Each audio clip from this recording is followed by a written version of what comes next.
Recording in progress. Okay.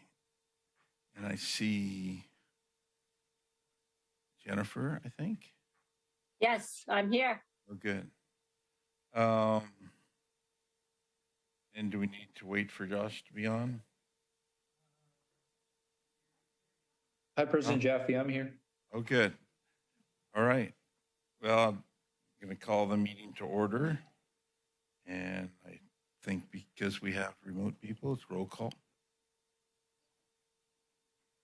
Director Balboni, Present. Vice President Lather, Here. Director LaHue, Here? Director Christensen is absent, President Jaffe. Here. Okay.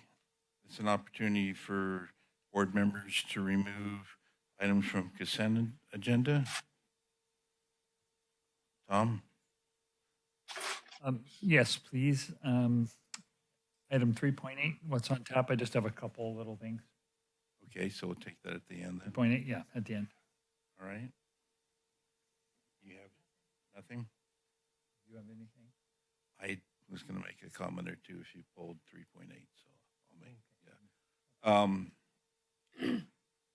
You're predictable. Yeah, of course. So is there a motion? Oh, wait, board, public comment. Thank you.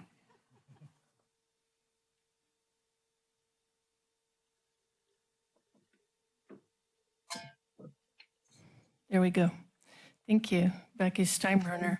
I have a question about a couple of items on the consent agenda.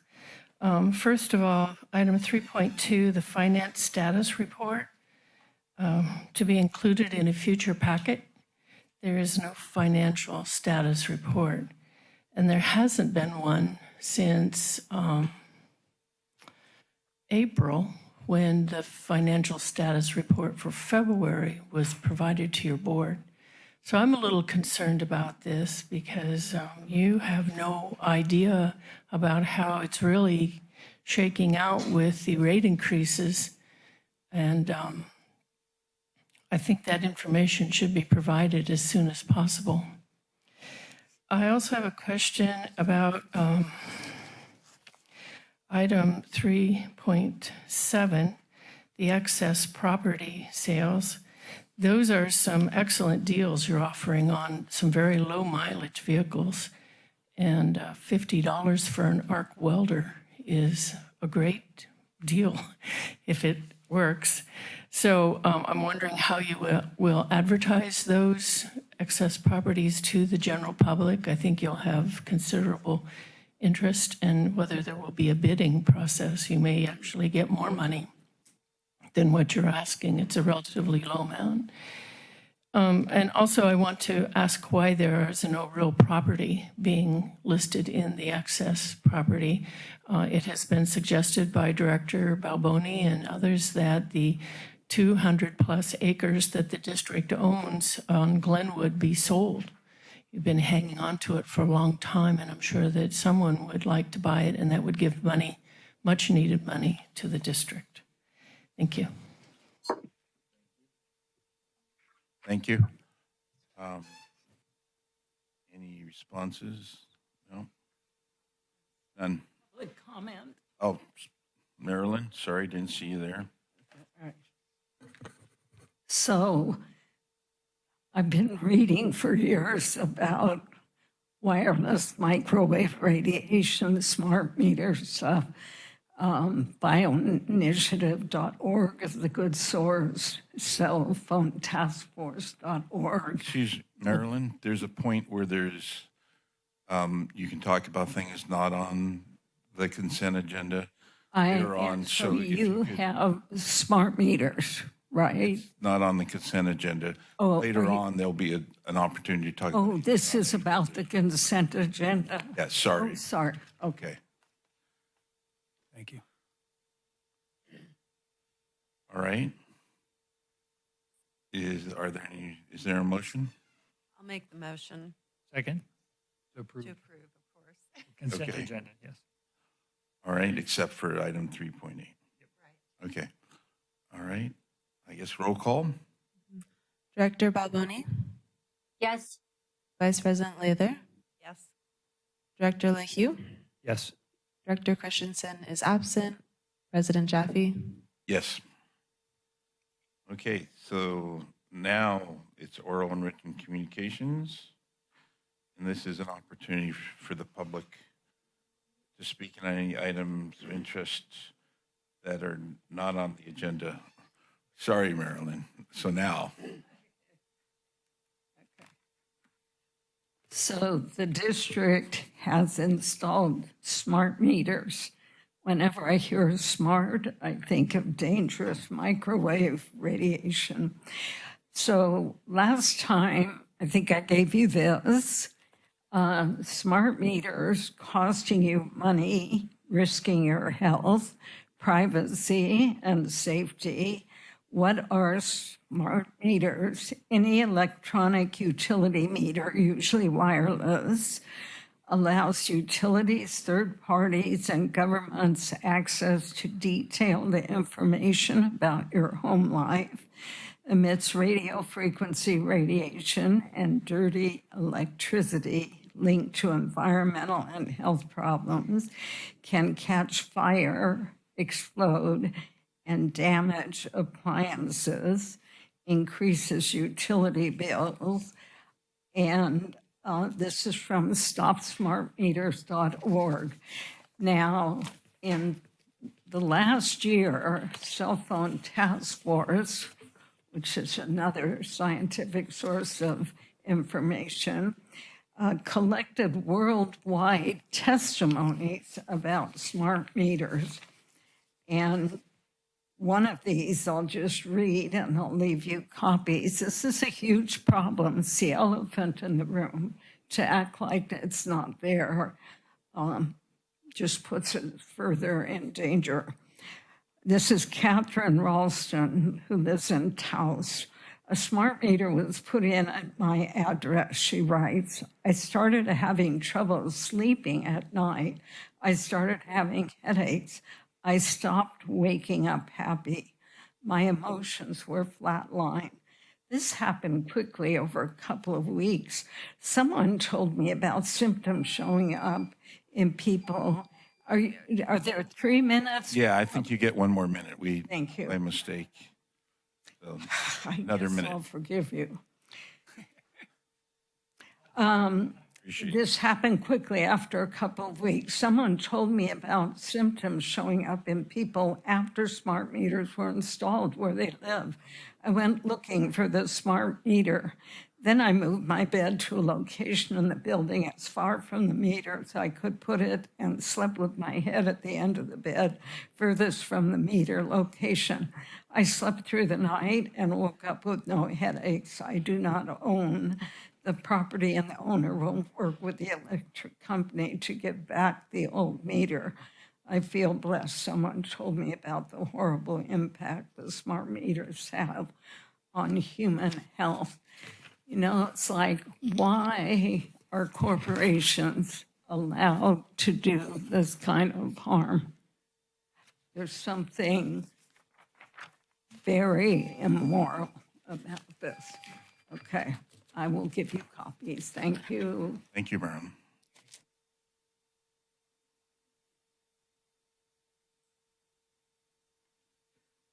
Thank you, Becky Steinbruner. Just to follow up a bit on what Ms. Garrett said, I still want to protest that the district has made the determination that unless customers have a smart meter, they cannot get any leak adjustment. I don't think that's fair. So I also, regarding leaks, I want to inquire, there was a major leak in Soquel Creek Water District's line on Cathedral Drive over the weekend. It happened sometime Friday night and was reported early Saturday morning. Cruz went there, I saw them, but they didn't fix it. And water was allowed to run all weekend. It was a lot of water running down the road all weekend. Cruz showed up Monday and it was quickly fixed.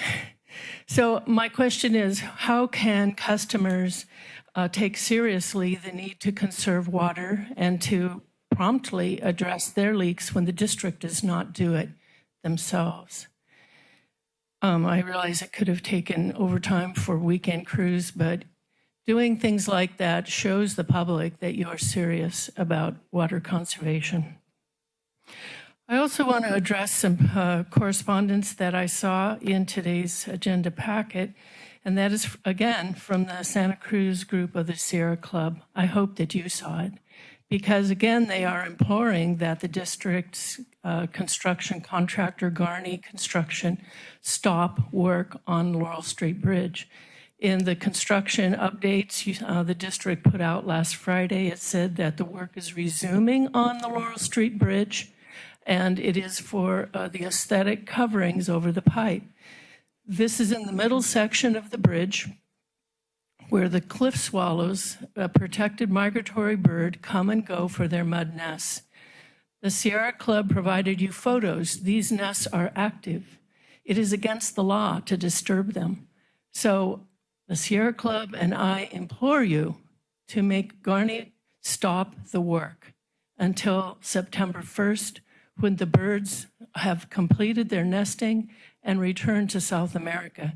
They are protected by the federal 1918 Migratory Bird Act. I wrote you, the Sierra Club wrote you, the crews were there yesterday.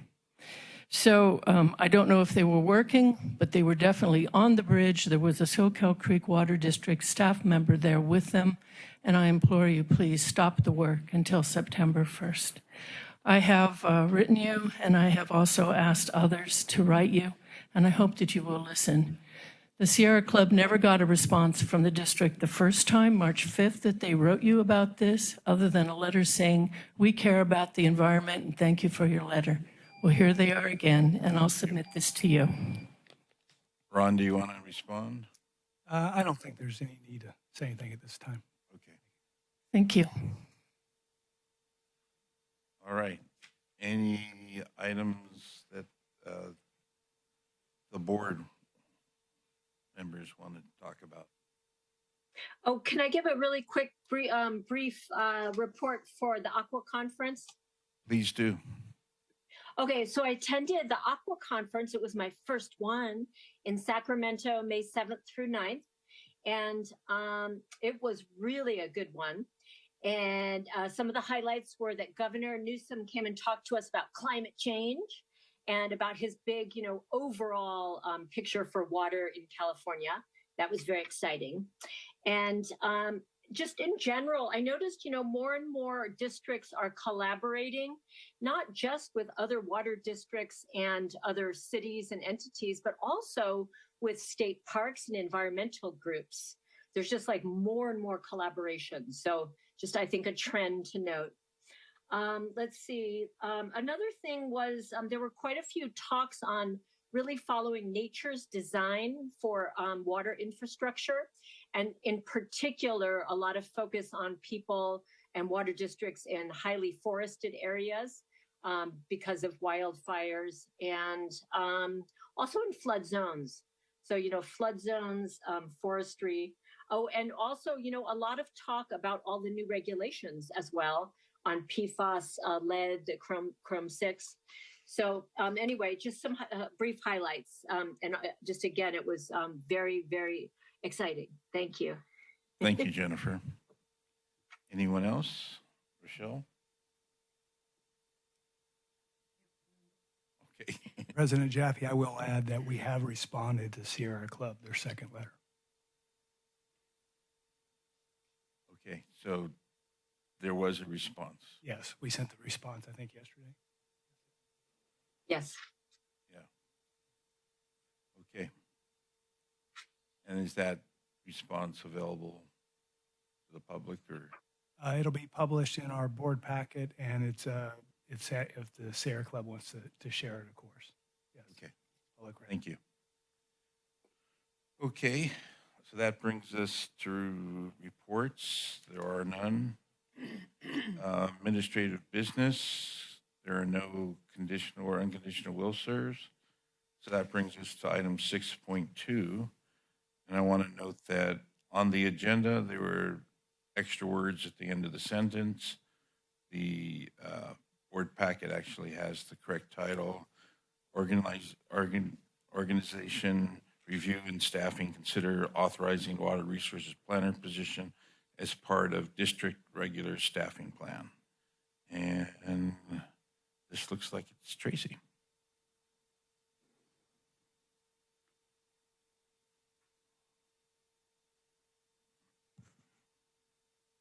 Thank you, President Jaffe. I presented a memo for the board to consider tonight. It's asking the board to consider making the current limited term water resources planner position as part of the district regular staffing plan.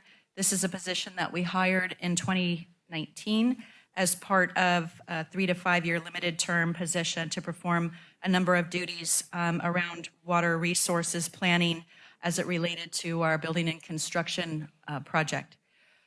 Through the last number of years, we've recognized that the need for the district, definitely with a lot of regulatory changes and guidelines that we have to follow, we really think that this position as it stands makes much sense to add to the regular staffing plan. And so we're asking the board to consider making that change from limited term to a regular position. That's part of the mid-management employee group. And the information that's proposed to you tonight is to make that change. We've met with the mid-management group and everyone was favorable for this change. And so we're happy to report that as well. Thank you. Public comment? On this item. Thank you. Last meeting, the room here was filled with quite a number of SEIU people worried about reorganization. Is this the same matter? It's unclear to the public what exactly is being planned here, how that will affect the SEIU workers. I would like to support the SEIU workers. They were very upset, and I don't see them here tonight. So I want to ensure that their interests that they expressed, their concerns at the last board meeting have been addressed if this is the same issue.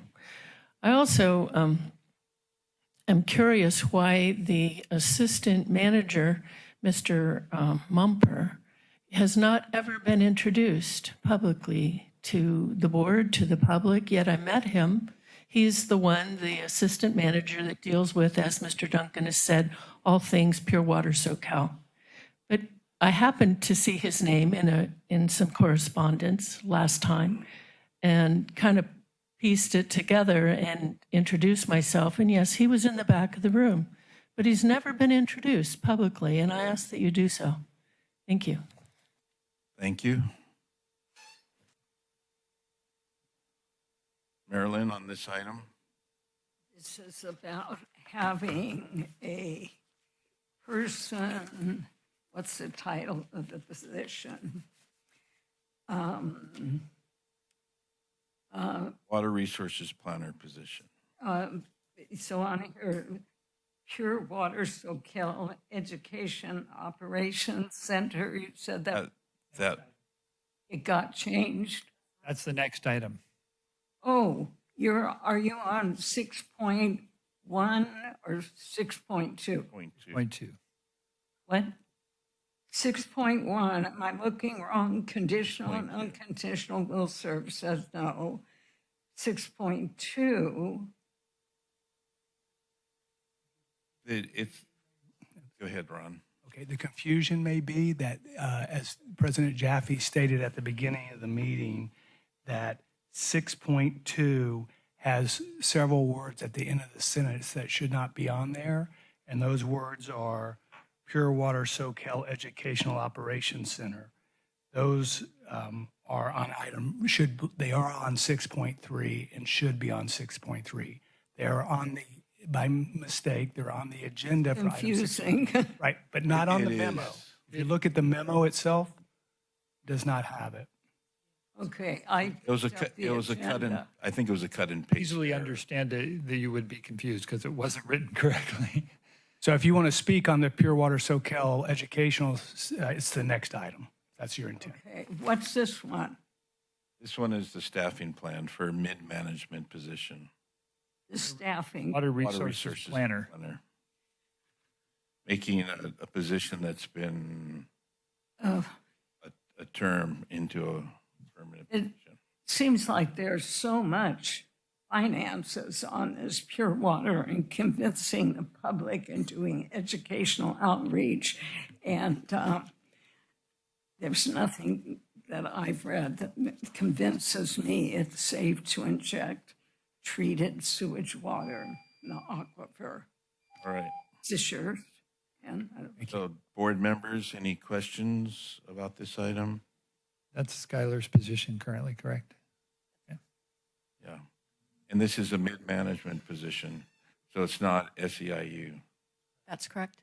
So Becky, that's why this is just something different.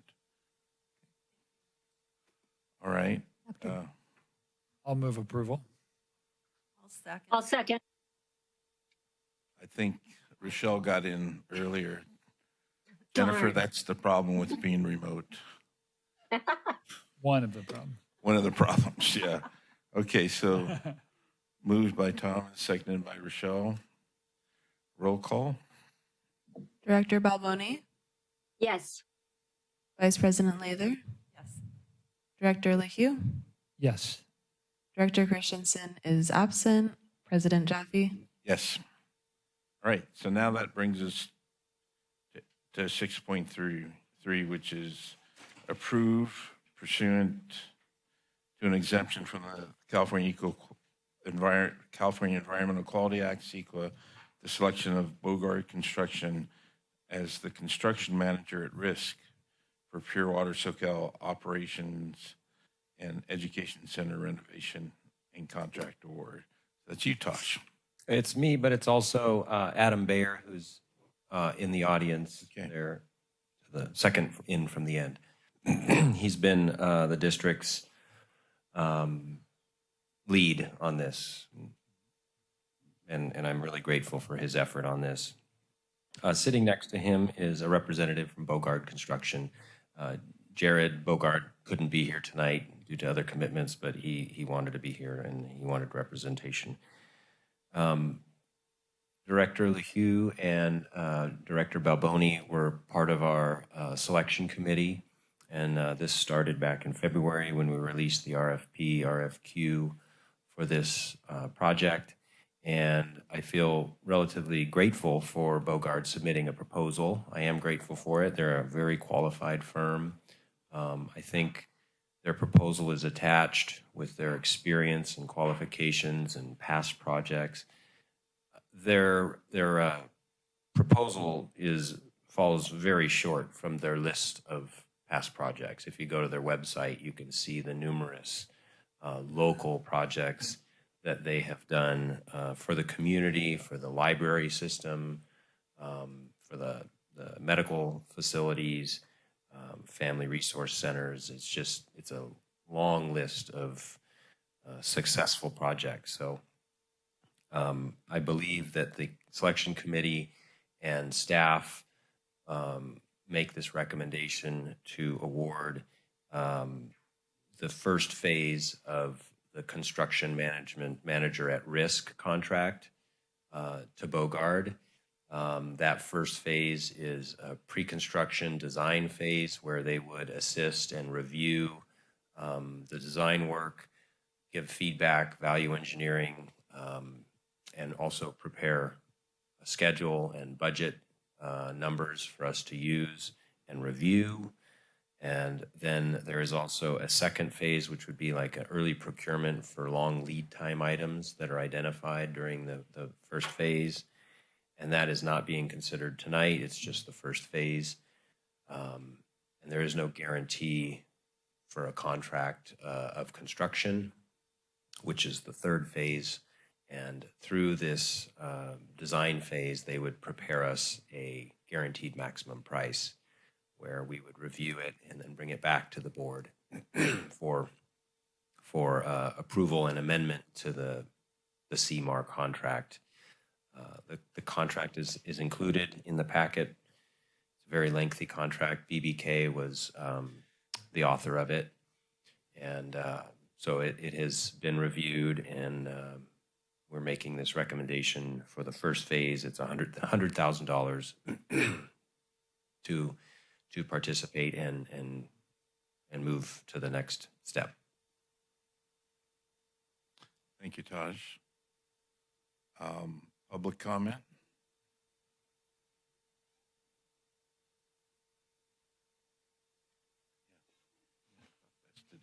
Thank you, Becky Steinbrenner. I disagree that this is CEQA exempt, and here's why. The Education Center will bring in many, many people, many busloads of tours that were never analyzed in the project's EIR or any of the addendums. So I have written your board about the problematic intersection that the entrance to the education center and the treatment facility pose and gotten a response. But this is a big issue at that intersection, especially now that the Chanticleer pedestrian bicycle overcrossing is coming in, being built there. And this is going to be a very busy intersection with pedestrians, bicyclists, and traffic that this project, the Education Center, will be contributing to. It must be analyzed. This is not CEQA exempt. It should be analyzed, and safety mitigations must be put in place. I have discussed this with some of the law enforcement who are right next door, and they agree that it may merit a light, it may merit some sort of mitigation, and that is part of your project, and you must analyze it. So this is not CEQA exempt. And so I ask that you please require a traffic analysis of the proposed visitation, in addition to the many large trucks of supplies that will be coming and going from the treatment facility itself. Thank you.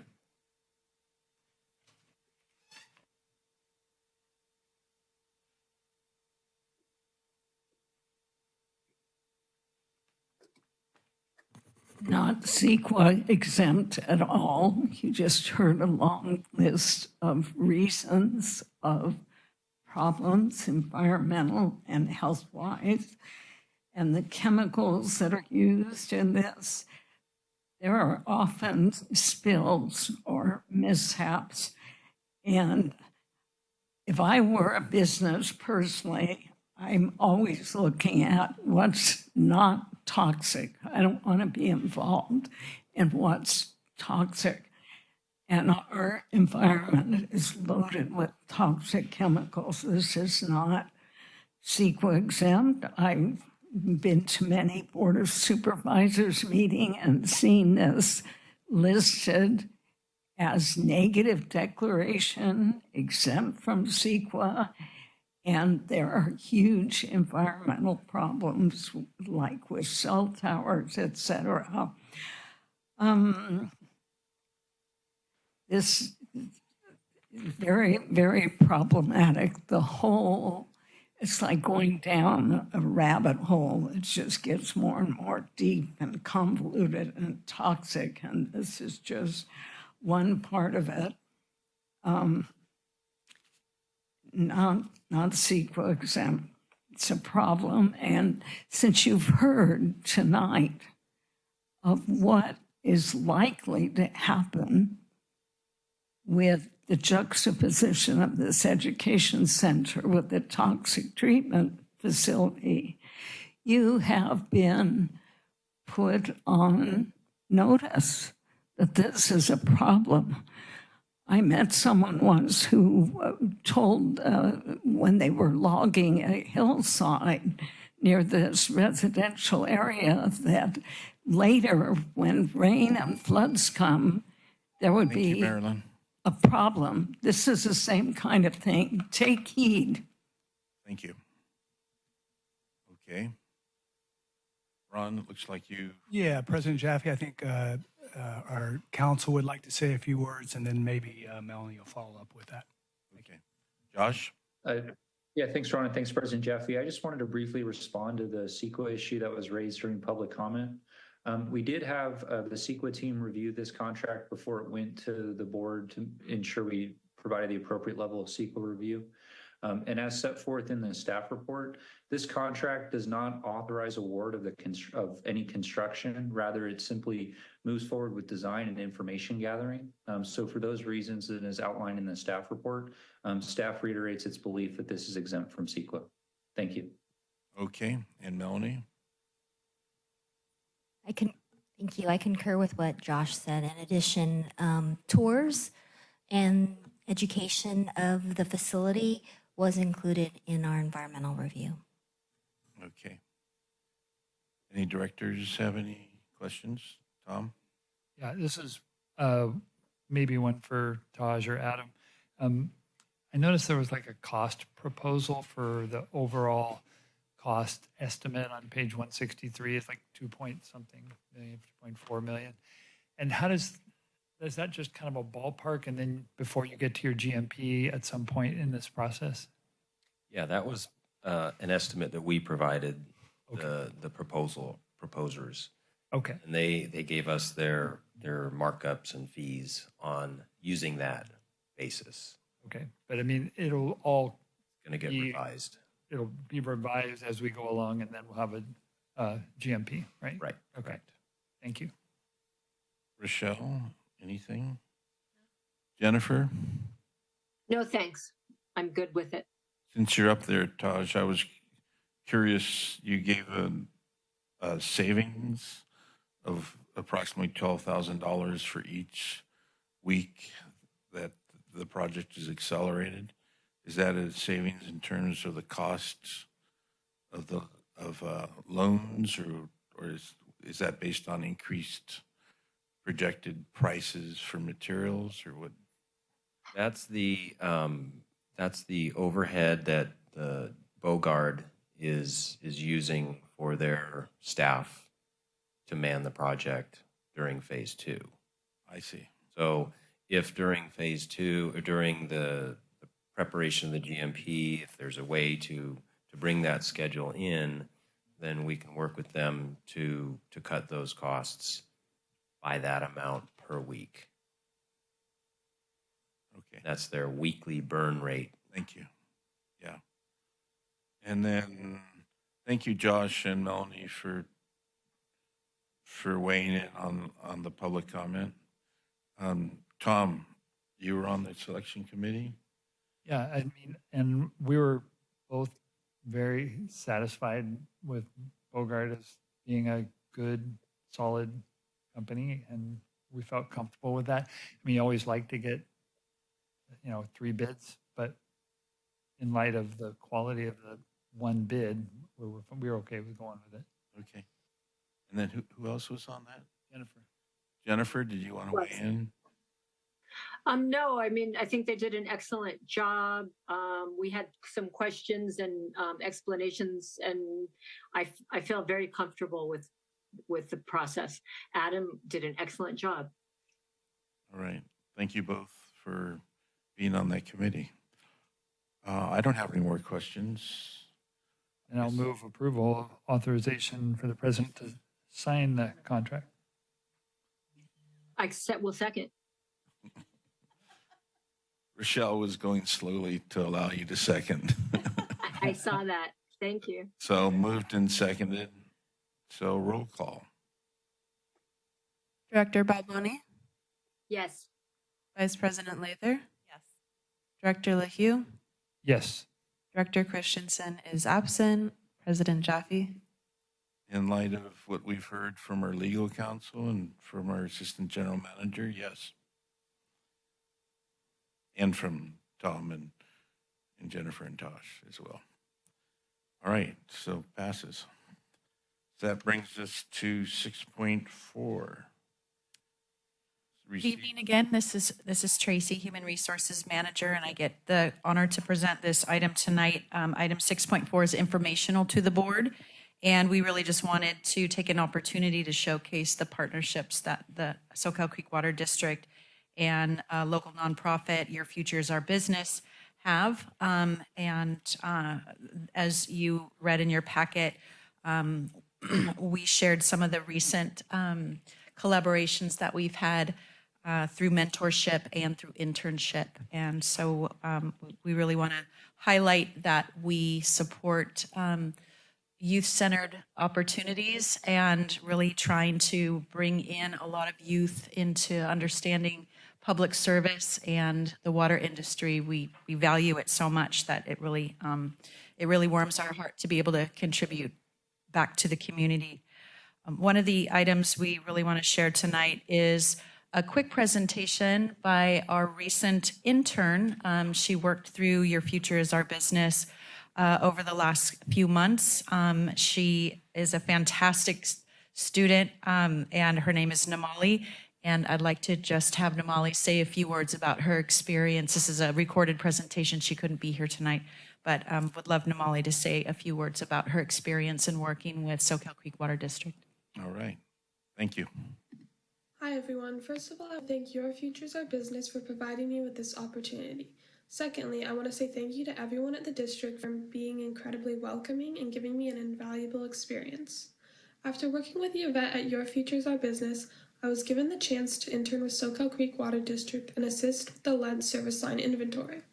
While most of my time was spent on the inventory, I also had opportunities to go out into the field and see several different water treatment plants and learn how they operate. Learning the nuances of how a water district runs opened my eyes to their complexities and importance. While working on the lead service line inventory, I became quite skilled at using Excel. I learned to identify a lead service line, although I never actually saw one, and I got to learn from a variety of different staff members. After thoroughly reviewing the EPA's and the state guidelines for the lead service line inventory, I spent time categorizing and identifying parcels that could potentially have lead service lines.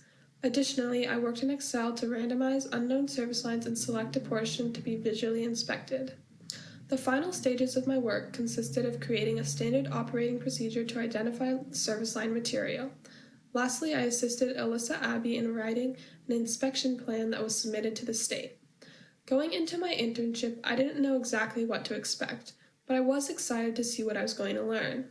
I gained a lot of workplace experience that I didn't expect to. I thoroughly enjoyed getting to know everyone and learning about their career paths. This was incredibly valuable to me as I head into college this fall. Learning how people progress through their life to get where they are today has given me guidance on how to navigate my career. More than any hard skills and knowledge I gained, I left knowing that being a kind person who is willing to help others and takes great care in their work will lead me to where I want to go. I know that the skills I gained during this time will continue to benefit me as I move through my college career and beyond. Having this internship experience at a young age will prepare me for what I will encounter in my future endeavors. Thank you for the wonderful opportunity with Soquel Creek Water District.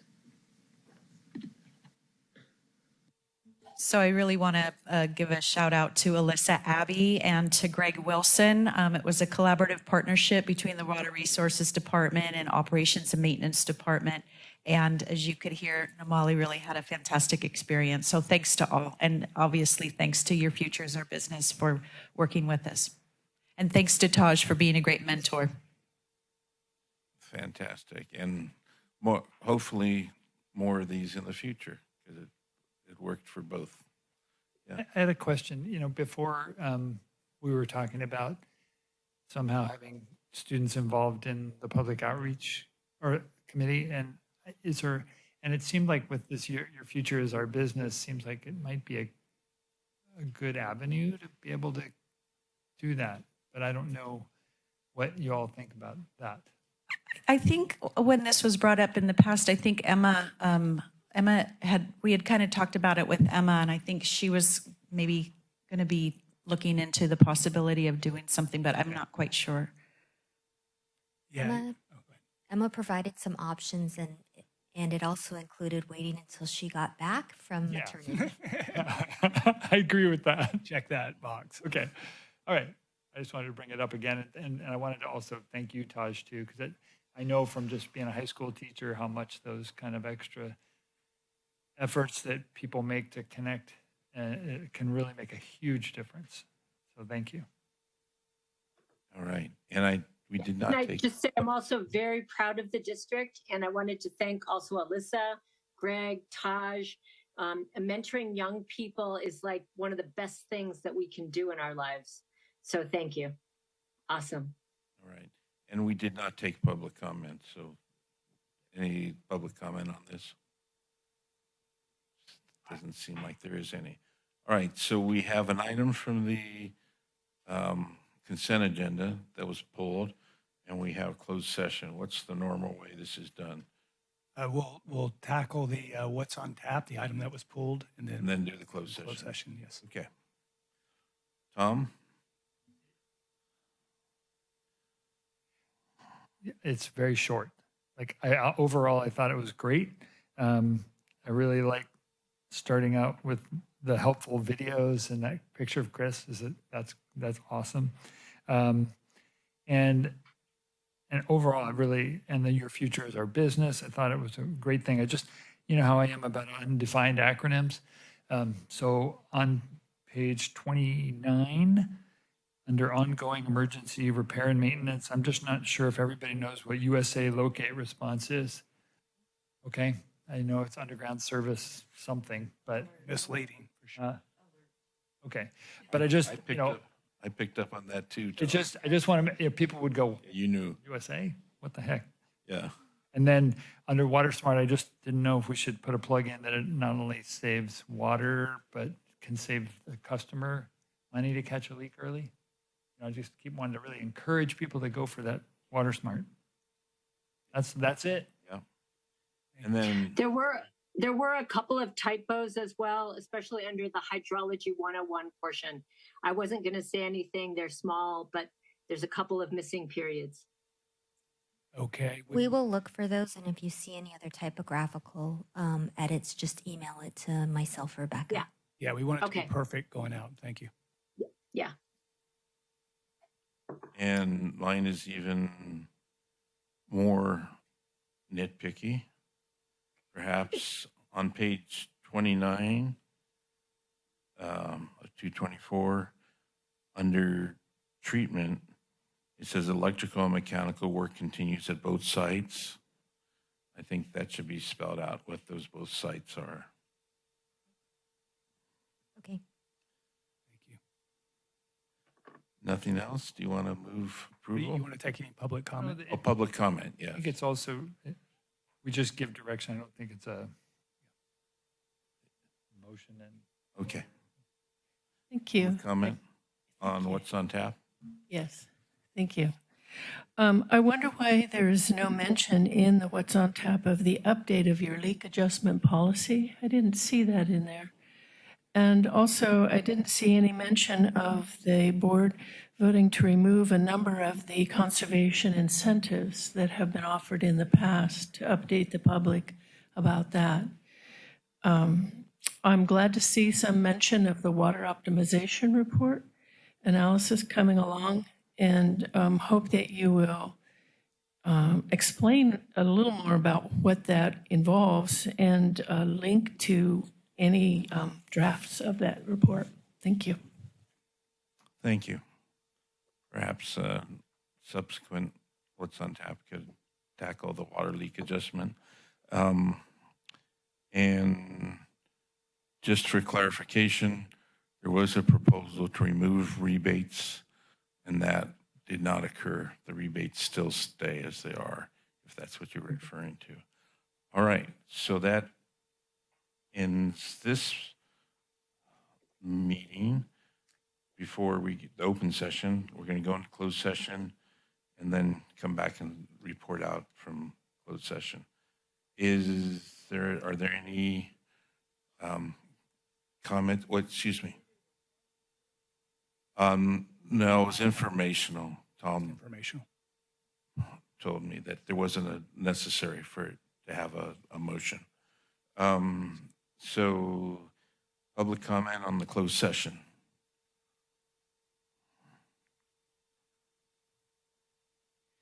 Thank you, Becky Steinbrenner. I want to express how disappointed I was with what happened at last board meeting. It was completely unnecessary regarding the resolution.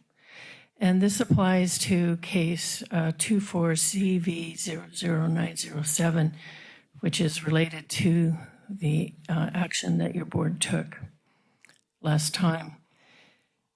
The resolution 2024-04 that your board approved that caused me to file case 24CV00907 was because there was no complete contract agreement provided to you or to the public at that time on March 5th that you approved that action. None of you asked questions, very few questions. And it bothered me a lot. Hold on 1 second. I want to clarify. Can you stop the clock, please? Thank you. Yeah. So this is about the closed session last time. Is this on this closed session? It should be. It's litigation, correct? There's specific litigation that's listed here. Well, let me take a look. I don't see it. Josh, do you want to respond to that? Yeah, so I do think this is Yes, it is. relevant to the 6th case that Ms. Steinbrenner has filed, which is on the agenda. Okay. I apologize, Becky. That's all right. Thank you. Start the clock and continue on. Thank you.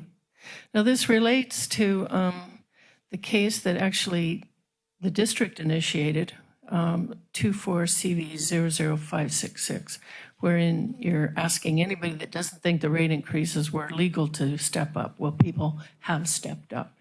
And the case that I filed had to do with the poor information that was given to the board and to the public. And I filed Public Records Act requests, and I got a reply today from Ms. Hart, and it states right here, and I will submit this to the board, the district does not have this document. What I was asking for was the complete agreement. The district does not have this document in its files as of March 23rd, 2024. So how could you have approved an agreement that did not exist? If you want to take an extra 30 seconds, go ahead, because I interrupted you. Thank you. We stopped the clock, though, to be clear. So she had full 2 minutes. Okay, Interrupted just the want to clock. know. Go ahead. I just want to say this letter that I received today compels me to continue that lawsuit and possibly file another based on what happened last week. Thank you. All right, thank you. All right, so we'll now adjourn to closed session. Oh, we got one more speaker. Oh, wait, sorry, Marilyn. Having been here last week as well, that you approved a document you didn't have is appalling. And when questions are asked that are legitimate and important, a governing, an elected board needs to respond to that for the public to have confidence in you, and that shows you know what you're doing. I was also shocked at the behavior. It was a simple question about where's the documents. Should be able to say here, or wait a minute, we better look into this question. I want to investigate, you as elected people. I remember at Board of Supervisors meeting when Marty Wormhound years ago was chair, she would ask questions, she would investigate. And that's what I would ask you to do. I very much admire Becky. She's like a paralegal. She speaks for the interests I share on the public well-being, the health of the environment, our water system, and spends countless hours volunteer for the public good. And people, I mean, to me, it's like, thank you. We need to look into this. I very much agree with the research Becky has done that shows problems here. Thank you, Marilyn. So we're going to adjourn into closed session. That's correct.